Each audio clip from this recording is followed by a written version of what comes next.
Hi, welcome to my YouTube channel. இந்த சேனலில் நான் என்னோட நீட் ஜேர்னியை உங்கள் கூட ஷேர் பண்ணிக்க ஆசைப்பட்றேன். இது என்னோட கடைசி அட்டம்ப்ட். நான் நீட் 2026 ட்ரை பண்ண போகிறேன். இதுதான் என்னோட கடைசி முயற்சின்றதால இது வரைக்கும் நான் செஞ்ச தப்புகளை எல்லாம் திருத்திக்க போகிறேன். நான் என்ன தப்பு செஞ்சேன்றதையும் உங்கள் கூட ஷேர் பண்ணிப்பேன். ஏன்னா நீங்களும் அதை செய்யக்கூடாது இல்லையா? ஸோ நம்மளோட தப்பெல்லாம் திருத்தி 100% இல்லாமல் 200% உழைப்பு போட்டோம்னா நீட் 2026 நம்ம கண்டிப்பாக ஒரு கவர்மெண்ட் மெடிக்கல் காலேஜில் MBBS சீட்டு வாங்கிடலான்றது என்னோட கனவு. இது என்னோட பல வருஷ கனவு. 5-6 வருஷ உழைப்பு. ஒரு தடவை இல்லை, 2 தடவை இல்லை, மொத்தம் 5 தடவை நான் நீட் எழுதியிருக்கேன்.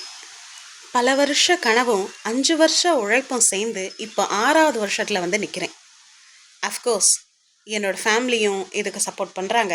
But at the same time நம்மளும் திரும்ப அதே தப்பை செஞ்சுட்டு இருக்கக்கூடாது இல்லையா? அதனால் இந்த தடவை நான் வெல் ப்ரிப்பேர்டாக இருக்கணும்னு நினைக்கிறேன். நான் என்னெல்லாம் ப்ரிப்பேர் பண்ணுறேன், எப்படியெல்லாம் ப்ரிப்பேர் பண்ணுறேன், மாக் டெஸ்ட் எழுதுகிறேன்னா இல்லை எந்த மாதிரி கொஷின்ஸ்லாம் ப்ராக்டிஸ் பண்ணுறேன்றதை உங்கள் கூட நான் ஷேர் பண்ணிப்பேன். இது எல்லாமே என்னோடய பழைய புக்ஸ் தான். ஆல்ரெடி நான் வாங்கி வச்ச புக்ஸ் தான். நான் MTG தான் வாங்கியிருக்கேன் அண்ட் NCERT புக்ஸ் வந்து ஆன்லைனில் ஆர்டர் போட்டு வாங்கியிருக்கேன். இந்த ரெண்டும் சேர்ந்தது தான் நம்ம நீட் 2026. ஸோ என் கூட சேர்ந்து வாங்க நீங்களும் நீட் 2026 ஜேர்னியில் ஜாயின் பண்ணுங்க. நம்மளோட ஒவ்வொரு நாளும் நம்மளோட புது முயற்சியாக இருக்கணும். நேற்று பண்ண தப்பை இன்னைக்கு பண்ணக்கூடாது. So let's start together.